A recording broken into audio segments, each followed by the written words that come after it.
आज का टॉपिक है बेसिक्स ऑफ माइक्रोसॉफ्ट एक्सेल।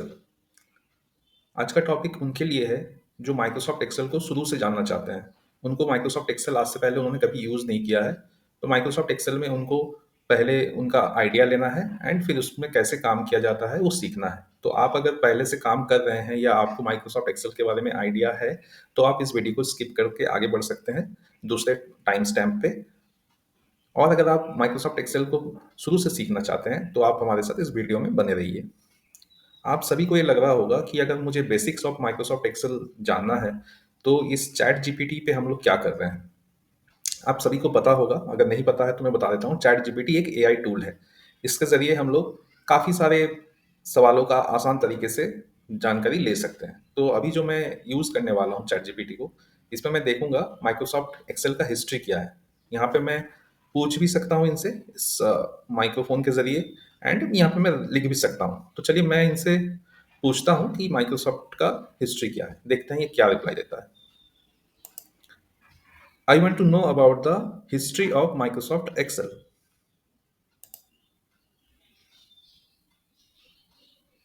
अब देख सकते हैं जो मैंने कहा यहाँ पे आ गया है। अब मैं इसको एंटर कर देता हूँ।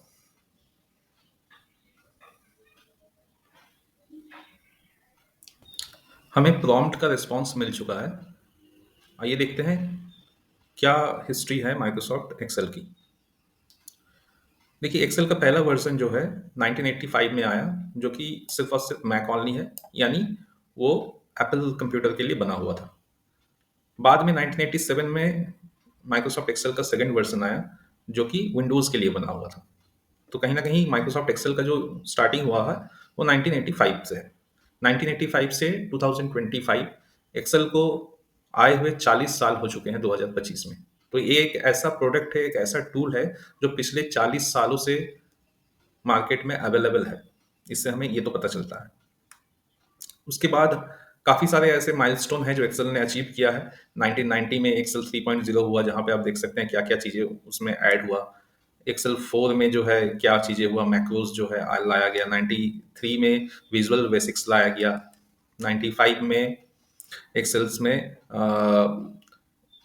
There was no Excel 6.0 Microsoft align versions with office.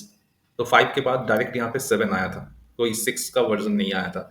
फिर 97 में 8 आया है, जहाँ पे काफ़ी सारी चीज़ें इम्प्लीमेंट किया गया। तो ऐसे हर साल 2 साल में एक्सेल अपने आप को as per market demand requirement update करते रहती है। 2003 में भी जो है फॉर्मूलाज को लाया गया, बेटर किया गया, इम्प्रूवमेंट कीवर्ड्स पे किया गया। ऐसे 2007 में चीज़ें नई इस तरह से लुक्स आई। अगर किसी ने 2007 का एक्सेल देखा है तो उनको आइडिया होगा इसमें। उसके बाद जो है चीज़ों को और इम्प्रूव किया गया। तो मैं आप लोग से भी ये बोलूँगा कि आप भी कोई एआई टूल में जाइए, चाहे वो चैट जीपीटी हो, चाहे वो परप्लेक्सिटी हो, या दूसरा कोई जेमिनी हो, उसमें ये सर्च करिए और देखिए। आपको भी आइडिया होना चाहिए कि एक्सेल में क्या हिस्ट्री है इसका। तब आपको पता चलेगा कि एक्सेल इतना एक पॉपुलर टूल क्यों है।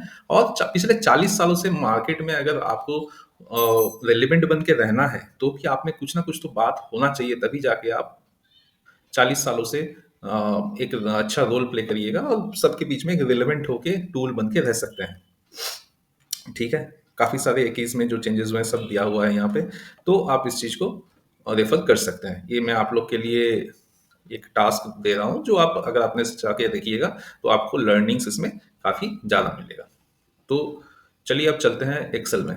सबसे पहले देखते हैं कि एक्सेल को हम ओपन कैसे करेंगे। एक्सेल को ओपन करने के लिए आप अपने कंप्यूटर में रन बटन को ऑन कर सकते हैं, विंडोज आर प्रेस करके। देखिए रन जो है विंडो ओपन हो गया।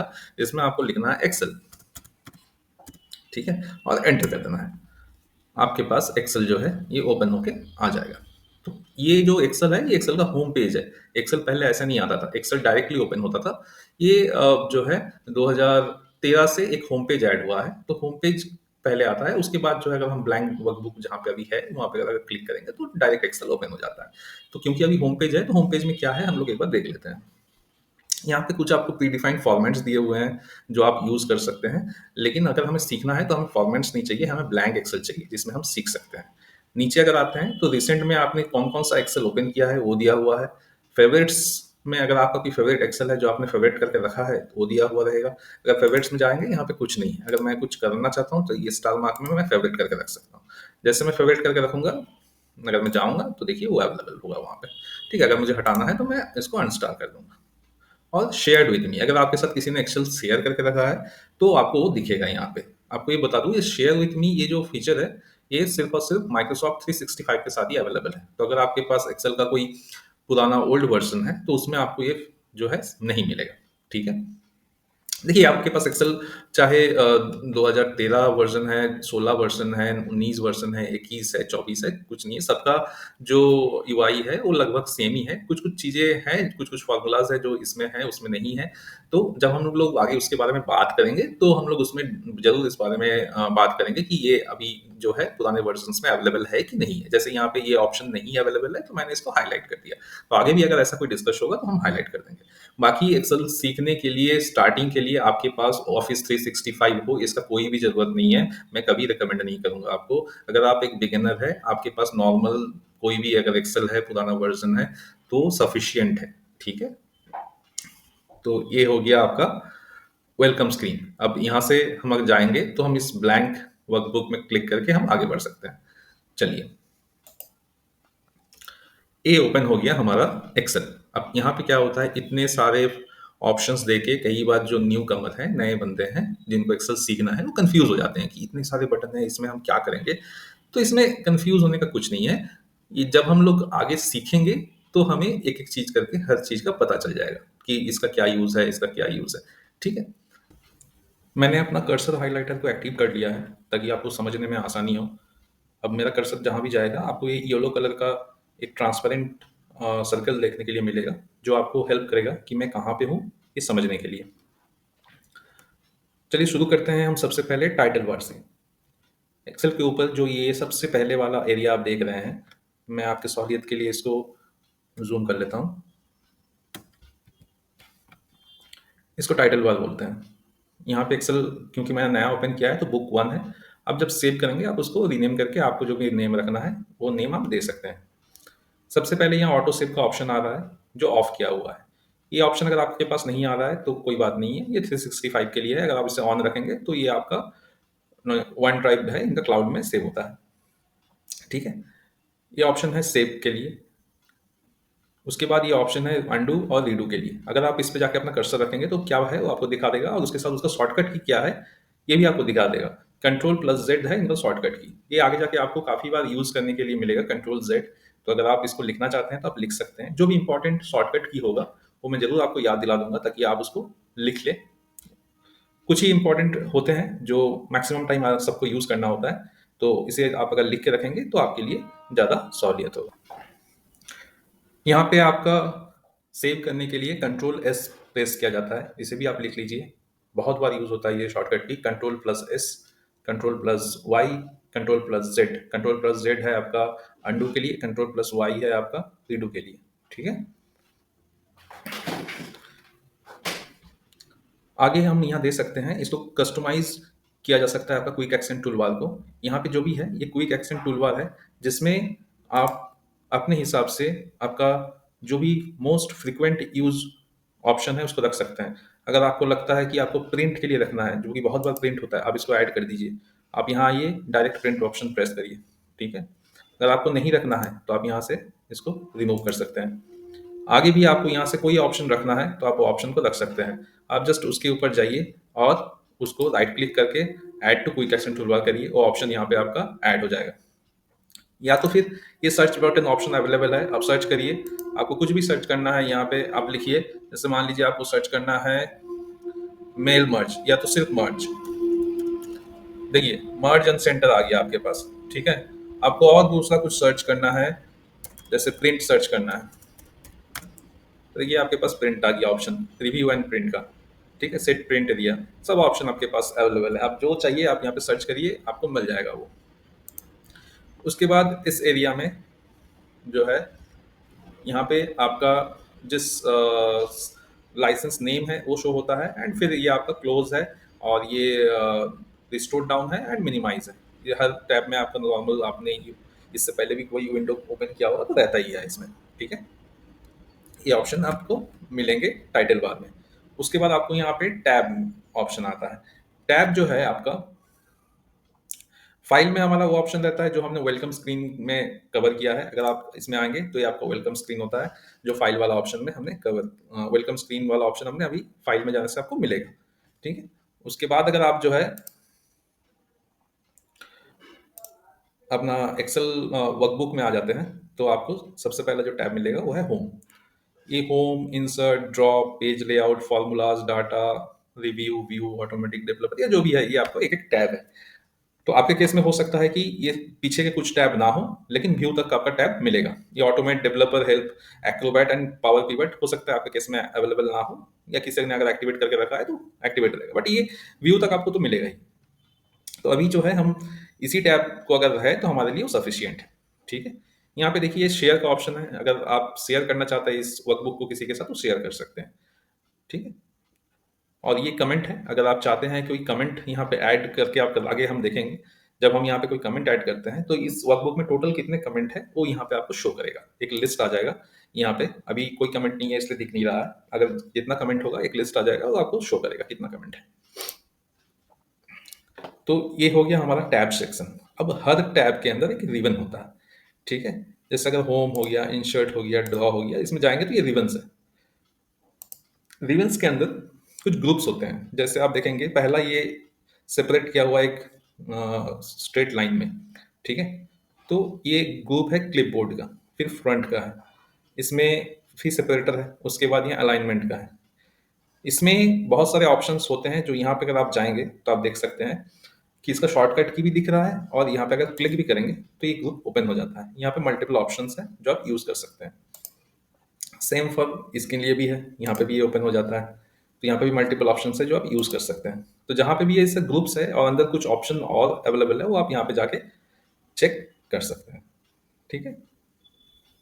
आगे ये है आपका नेम बॉक्स। नेम बॉक्स क्या यूज होता है, अभी के लिए आप ये जान के रखिए कि इस बॉक्स को नेम बॉक्स बोला जाता है। इसका यूज क्या है उस हम लोग आगे जब यूज करेंगे उस समय देखेंगे। और हमारे लिए उसके बाद आता है ये फॉर्मूला बार। तो फॉर्मूला बार भी हम जब फॉर्मूला का यूज होगा आगे इसी वीडियो में, तब हम देखेंगे कि ये फॉर्मूला बार क्यों है और इसका क्या यूज है। जो हमारा वर्किंग एरिया है, यानी ये एरिया, इसमें हमारे लिए क्या क्या मिलता है आपको यहाँ दिख रहा होगा। यहाँ पे ABCD करके कुछ लिखे हुए हैं, और यहाँ पे आपको 1 2 3 4 करके लिखे हुए हैं। ये जो एरिया है जहाँ पे आपको ABCD है, ये एक एक कॉलम है। ठीक है।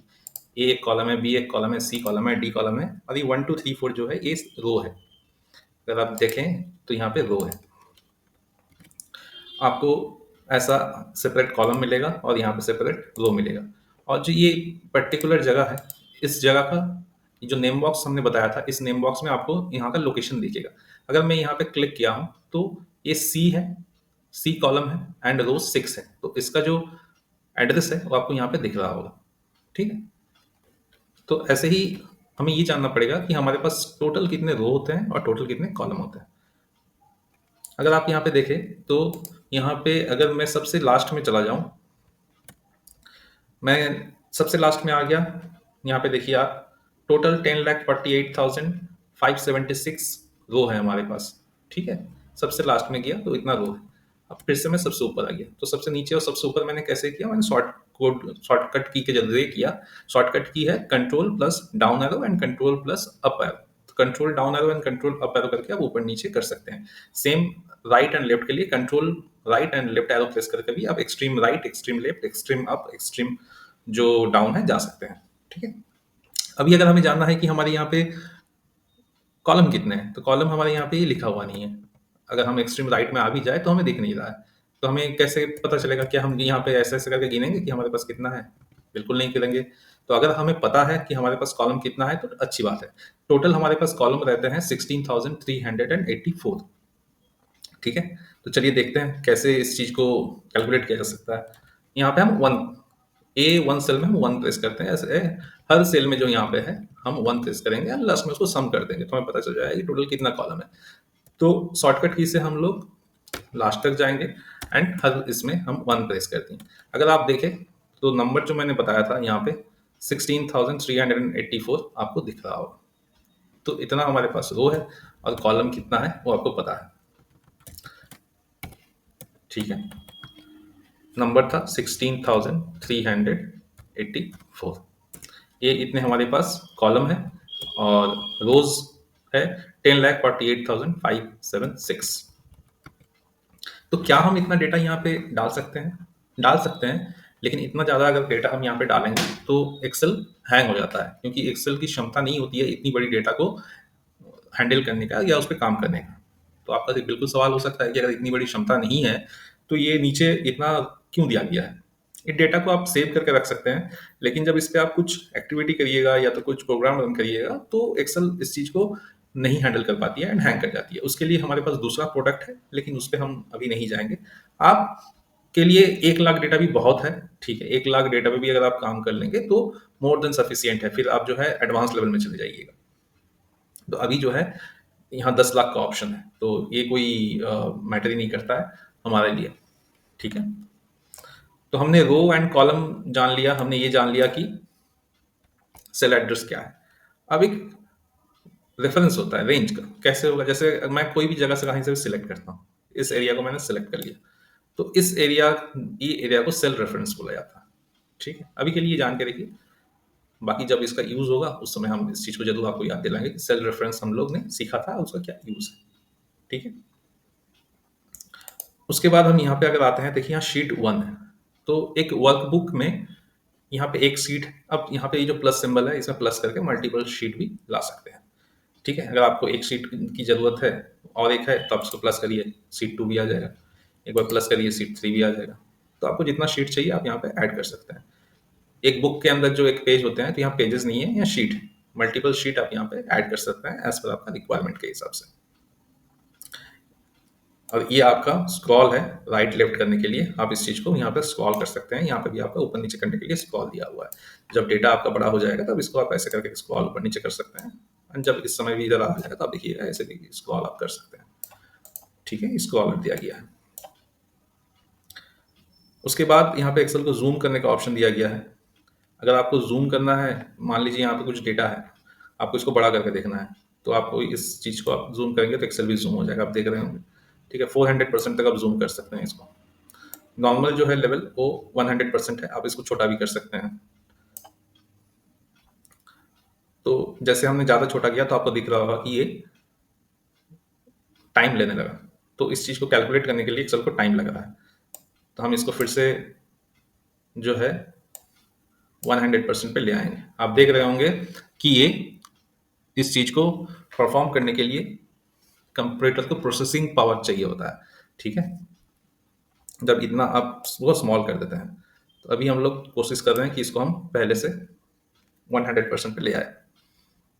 ये मैं आपके लर्निंग पर्पस के लिए बता रहा हूँ, बाकी जब आप इसको यूज़ करिएगा तो आपके अकॉर्डिंग टू आपका रिक्वायरमेंट के हिसाब से आप कर सकते हैं। जूम के बाद ये जो एरिया है जिसमें पेज ब्रेक, पेज लेआउट दिया हुआ है, ये आपका जब आप प्रिंट करिएगा उस समय आपको रिक्वायरमेंट होती है कि आपका कहाँ तक प्रिंट होगा, उसका लेआउट क्या है, उस पर्पस में ये यूज़ होता है। एंड यहाँ पे अगर आप देखें तो जैसे आप कहीं पे क्लिक करके रखें तो आप रेडी हैं यहाँ पे कुछ लिखने के लिए। अब जैसे इस पे एंटर या कुछ लिखना शुरू कर दीजिएगा तो यहाँ पे आपको एंटर का ऑप्शन दे देगा कि आप एंटर करके जा सकते हैं, ठीक है। तो ये हमने जाना कि एक्सेल में आपको कहाँ पे क्या ऑप्शन मिलते हैं और क्या अवेलेबल है। अभी जो है हमने यहाँ नेम बॉक्स और यहाँ फॉर्मूला बार के बारे में जाना था। नेम बॉक्स में तो हमें क्या मिलेगा वो हम दूसरे वीडियोस में देखेंगे, लेकिन अभी फॉर्मूला बार में हम देखते हैं कि हमें क्या मिलता है। अगर मैं यहाँ पे लिखता हूँ एक नंबर तो हमें वो फॉर्मूला बार में दिखता है। अगर मैं यहाँ पे कोई टेक्स्ट लिखता हूँ, ठीक है, तो हमें यहाँ पे फॉर्मूला बार में दिखता है। अब देखिए ये नंबर जो है ये राइट साइड में है, एक बॉक्स का राइट साइड में आपको ये नंबर दिखेगा, राइट साइड अलाइंड है, और एक टेक्स्ट है तो ये लेफ्ट साइड लाइन है। अगर मैं यहाँ लिखता हूँ तो आपको अच्छे से समझ में आएगा, ठीक है। देखिए राइट एंड लेफ्ट है, ठीक है। तो हम जिस बॉक्स में क्लिक करेंगे उस बॉक्स में जो भी रिटर्न होगा वो हमें फॉर्मूला बार में दिखेगा। अब यहाँ पे और कुछ नंबर लिख लेते हैं, जैसे 80 लिख लेते हैं, ठीक है, 75 लिख लेते हैं। अब अगर मुझे इस तीनों नंबर को सम करना है यानी प्लस करना है तो हम कैसे करेंगे? तो हम अगर अगर मुझे कोई भी फॉर्मूला यूज़ करना है या कोई भी फंक्शन यूज़ करना है तो इक्वल्स टू देना जरूरी होता है एक्सेल में, ये आपको याद रखना है। तो यहीं सेल में मैं पहले दूंगा इक्वल्स टू। ठीक है, उसके बाद मुझे क्या करना है, मुझे देना है ये सिलेक्ट करना है, फिर प्लस सिंबल डालना है, फिर ये सिलेक्ट करना है, फिर प्लस सिंबल डालना है, और फिर ये सिलेक्ट करना है, फिर हमें एंटर प्रेस करना है। अब देखिए यहाँ पे हमें ये तीनों का जो सम है वो 165 दिख रहा है, लेकिन अगर हम इसको सिलेक्ट करेंगे तो हमें यहाँ पे फॉर्मूला दिख रहा है। यहाँ पे क्या फॉर्मूला था, तो इस फॉर्मूला बार में हमें हमेशा फॉर्मूला दिखाई देता है अगर हमने कोई फॉर्मूला का यूज किया है तो। ठीक है, तो क्या हम सिर्फ फॉर्मूला से ही यूज कर सकते हैं, दूसरे कोई ऑप्शन नहीं है? एक्सेल में हमेशा ये बात याद रखिएगा, किसी भी चीज को करने का मल्टीपल ऑप्शन होता है, ऐसा सिर्फ एक ऑप्शन नहीं होता है कोई भी एक्शन को कंप्लीट करने का, मल्टीपल होता है। आपके लिए कौन सा सुइटेबल है आपको डिसाइड करना है। ठीक है, जैसे अभी हमने यहाँ पे सम किया प्लस का सिंबल देके, सेम अगर हम दूसरा एक ऑप्शन में देखें तो हमें इक्वल्स टू देना है, सम लिखना है। देखिए आप नीचे सम से जितना फॉर्मूला है आ गया है, यहाँ पे हमें टैब प्रेस करना है, फर्स्ट ब्रैकेट ऑटोमेटिक आ जाएंगे। उसके बाद हमें ऊपर ले जाना है और इस रेंज को हमें सिलेक्ट कर लेना है। हमने जब यहाँ पे सिलेक्ट किया है, कहाँ से कहाँ तक किया है, M4 से M6 तक हमने सिलेक्ट किया है, ये रेफरेंस एरिया है। हम कुछ देर पहले ही बात कर रहे थे कि रेफरेंस एरिया क्या होता है, तो इस तरह से आप सिलेक्ट करके उस रेफरेंस एरिया को ले सकते हैं। उसके बाद इसको आप ब्रैकेट क्लोज करके एंटर कर दीजिए, देखिए सेम रिजल्ट आ गया। ठीक है, तो पहले हमने देखा कि फॉर्मूला का यूज करके हमने कैसे किया, फिर हमने फंक्शंस का यूज करके कैसे किया। तो पहला जो प्लस प्लस प्लस करके हमने किया था एक फॉर्मूला था, अभी जो हमने सम का यूज किया है एक फंक्शन है एक्सेल में। तो दोनों में डिफरेंस क्या है, फॉर्मूला में हम खुद डिसाइड करते हैं कि प्लस करना है, माइनस करना है, मल्टीप्लाई करना है, डिवाइड करना है, या फिर क्या करना है। लेकिन फंक्शंस में ये प्री डिसाइडेड होता है, अगर आप चाहेंगे कि इसको माइनस करना है तो आप सम से नहीं कर सकते हैं, फिर दूसरा फॉर्मूला यूज करना पड़ेगा आपको, तो ये प्री डिफाइंड होता है। तो ये डिफरेंस होता है फॉर्मूला में और फंक्शंस में। हमने दो तरीका देखा सम करने का, तीसरा तरीका हम लोग देखते हैं। तीसरा तरीका में अगर हम एक डायरेक्ट एक शॉर्ट कोड यूज करते हैं, शॉर्टकट, तो ये सम हो जाता है, सिर्फ एंटर मारना। ऑल्ट प्लस अगर आप करेंगे तो भी ये सम हो जाएगा। ठीक है, तो काफ़ी सारे तरीके हो सकते हैं, आप अपना लिए वही तरीका चूज करिएगा जो आपको सूट करता है, आपके लिए इजी होता है। आप कोई काम को जब डे टू डे में डेली करिएगा तो उस चीज़ को कैसे और जल्दी किया जा सकता है वो आपको धीरे धीरे पता चलेगा। आपको अगर पहला दिन कुछ सीखना है तो उसको आदमी पहले स्लो मोशन में सीखते हैं, फिर जब वो प्रैक्टिस करते हैं धीरे धीरे तो उस पर स्पीड आती है। तो जैसे आपको पहला बार अगर इसको सम करना है तो आप प्लस से करिएगा, दूसरा बार करना है तो आप फिर सम का यूज करिएगा, तीसरा बार फिर आपको करना होगा तो आप जो है शॉर्टकट का यूज करिएगा, शॉर्ट कोड को प्रेस करके। इसी तरह लर्निंग्स जो है आपकी आगे बढ़ेंगी और आपका जो जर्नी है बेसिक से एडवांस लेवल तक, प्रो लेवल तक, वो कंप्लीट होगी। ठीक है, तो यहाँ हमारे पास ये इंफॉर्मेशन है। अभी हम देखते हैं कि इसको हमें सेव करना है, तो हम कैसे सेव कर सकते हैं। देखिए हमारे पास यहाँ पे एक सेव बटन आ रहा है। ठीक है, या तो हमने शॉर्ट कोड किया था क्या, कंट्रोल एस से भी हम सेव कर सकते हैं। तो कंट्रोल प्लस एस प्रेस करते हैं। देखिए हमें पूछ रहा है कि आप कहाँ सेव करना चाहते हैं, नाम क्या देना चाहते हैं। मैं नाम देना चाहता हूँ बेसिक एमएस एक्सेल। अब मुझे कहाँ सेव करना है, मुझे डॉक्यूमेंट्स में करना है, अगर डॉक्यूमेंट्स में नहीं करना है तो मुझे क्या डेस्कटॉप में करना है, डाउनलोड में करना है, जहाँ पे करना है वो मैं कर सकता हूँ। ठीक है, अगर मुझे डॉक्यूमेंट्स में ही करना होगा, ठीक है, तो मैं मान लीजिए डॉक्यूमेंट्स में इसको बेसिक नाम से सेव करना चाह रहा हूँ, तो मैं इसको यहाँ से सेव प्रेस कर दूंगा, ये सेव हो जाएगा। और तुरंत आप देखिएगा साथ ही साथ जो है यहाँ पे नाम भी चेंज हो गया, जो बुक वन आ रहा था अभी ये बेसिक नाम से आ रहा है। ठीक है, इस तरह से हम हमारा जो भी काम किया हुआ वर्कशीट है, इसको हम वर्कबुक है, इसको हम सेव कर सकते हैं। एक वर्कबुक में यहाँ मल्टीपल शीट है, जो 3 शीट हमने क्रिएट किया था, तीनों शीट है इन्होंने सेव हो गया। अब आपके मन में सवाल आ सकता है कि क्या हम इसमें कोई पासवर्ड देके रख सकते हैं, अगर हो सकता है कि आपका इस पे इंपॉर्टेंट डेटा है जो आप नहीं शेयर करना चाहते हैं किसी के साथ, या आप ये चाहते हैं कि इस अगर किसी के पास चला भी जाए ये फाइल तो वो ओपन ना कर पाए, ओपन करे तो पासवर्ड मांगे, तो क्या वो हो सकता है? बिल्कुल हो सकता है। आपको आपके कीबोर्ड में F12 बटन दिख रही होगी, आपको F12 बटन प्रेस करना है। जैसे आप F12 बटन प्रेस करिएगा आपका ये बॉक्स ओपन होगा। ठीक है, पहला बार ये सेव हो चुका है, दूसरा बार जो है अगर आप कर रहे हैं सेव एज तो ये बॉक्स ओपन होता है। इसमें से आपको टूल्स का ऑप्शन मिलेगा यहाँ पे, उसके बाद यहाँ पे जनरल ऑप्शन मिलेगा, आपको जाना है। देखिए यहाँ से आपको पूछ रहा है कि पासवर्ड टू ओपन, ठीक है, आपको इसको ओपन करने के लिए पासवर्ड चाहिए, तो हम सिंपल सा एक पासवर्ड दे रहे हैं 1 2 3, ठीक है, मैंने बता भी दिया आपको क्या पासवर्ड है। ओके करते हैं। ये फिर से मुझे पूछ रहा है री एंटर द पासवर्ड, फिर से 1 2 3, और इसे हम ओके कर देते हैं और इसे हम सेव कर देते हैं। यहाँ पे पूछ रहा है basic already exist, do you want to replace it, आपको इसको रिप्लेस करना है। हमने बेसिक नाम का एक ऑलरेडी फाइल सेव करके रखा है, वो पूछ रहा है हमसे कि क्या आप इसको दोबारा सेव करना चाहते हैं, रिप्लेस करना चाहते हैं पुराने फाइल से। हमें हाँ करना है, क्योंकि ये फाइल जो है इसमें हमने पासवर्ड लगाया है, अगर हम इसको येस नहीं करेंगे तो पासवर्ड ऐड नहीं होगा, तो हम इसे येस करते हैं। ठीक है, ये सेव हो गया। अब हम क्या करेंगे, इसको बंद करेंगे। कैसे, कंट्रोल एंड डब्ल्यू प्रेस करेंगे, ये बंद हो गया। ठीक, हमारा वर्कबुक जो है वो बंद हो गया। तो दोबारा हमें अगर वर्कबुक ओपन करना है तो कैसे करेंगे, कंट्रोल एंड ओ प्रेस करेंगे तो ओपनिंग पोर्शन आ जाएगा। देखिए ये हमारा वर्कबुक था जो हमने बंद कर दिया अभी, बेसिक, ठीक है, basic dot x L S x.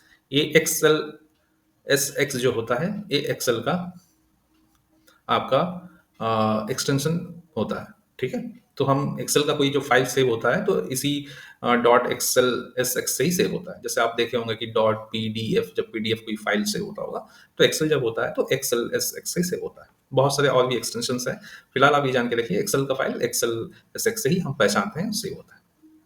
अच्छा, तो इसको हम ओपन करते हैं। देखिए जैसे ओपन किया ये हमें पासवर्ड मांग रहा है, बिना पासवर्ड के ये ओपन नहीं होगा। और पासवर्ड जो आपने रखा है वो आपको याद रखना है, भूलना नहीं है। ठीक है, क्योंकि यहाँ फॉरगेट पासवर्ड का ऑप्शन आपको नहीं मिलता है। तो हमने जो पासवर्ड दिया था 1 2 3 वो हम ऐड करेंगे। अब देखिए ये ओपन हो गया। ठीक है, तो जो पासवर्ड आपने दिया है वो पासवर्ड से ओपन कर सकते हैं। फाइल अगर आप किसी के साथ शेयर करेंगे तो इसे आगे ओपन करने के लिए भी पासवर्ड का रिक्वायरमेंट होगा, तभी ये फाइल ओपन होगा। अब हम चाहते हैं कि हमारे पास 3 शीट है, इसमें से इस शीट में हमारे पास इंपॉर्टेंट इन्फॉर्मेशन है, इसको हम यहाँ से प्रोटेक्ट कर दें। तो देखिए उसके लिए आपको प्रोटेक्ट शीट का ऑप्शन मिलेगा। ठीक है, आपको यहाँ पासवर्ड देना है, 1 2 3 दिया है मैंने, आप इसको दोबारा 1 2 3 दे दीजिए और ओके कर दीजिए। इससे क्या होगा, अब इस शीट में आके कोई चेंजेस नहीं कर पाए जब तक वो पासवर्ड नहीं पता होता है। अगर यहाँ पे कुछ चेंजेस करना है तो पासवर्ड का रिक्वायरमेंट है। ठीक है, अगर जब तक इस शीट को अनप्रोटेक्टेड नहीं किया जाएगा तब तक ये शीट में चेंजेस नहीं हो सकती। अनप्रोटेक्टेड करने के लिए क्या करना है, यहाँ पे आपको पासवर्ड का रिक्वायरमेंट है। ठीक है, तो ये 2 पासवर्ड मैंने आपको बता दिया, एक है ओपन करने के लिए, दूसरा है कोई भी शीट को सिक्योर करने के लिए, उसमें चेंजेस ना हो, मॉडिफाई ना हो। आप अगर चाहें तो इस शीट को डिलीट भी कर सकते हैं, यहाँ पे राइट क्लिक करके ये डिलीट ऑप्शन आता है, आप डिलीट कर दीजिए।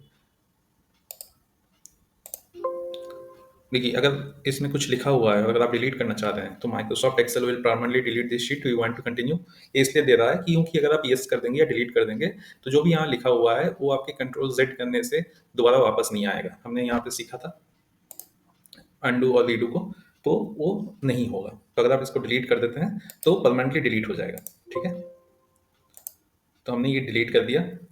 चलिए हम एक बार देख लेते हैं कि एक्सेल इस बेसिक्स चैप्टर में हमने क्या क्या सीखा है। हमने पहले हिस्ट्री के बारे में जाना, एक्सेल का हिस्ट्री क्या है, उसके बाद हम आए वेलकम स्क्रीन में। वेलकम स्क्रीन में हमें क्या मिलता है, फेवरेट्स कहाँ होता है, रिसेंट कहाँ पे रहता है, ये हमने चेक किया।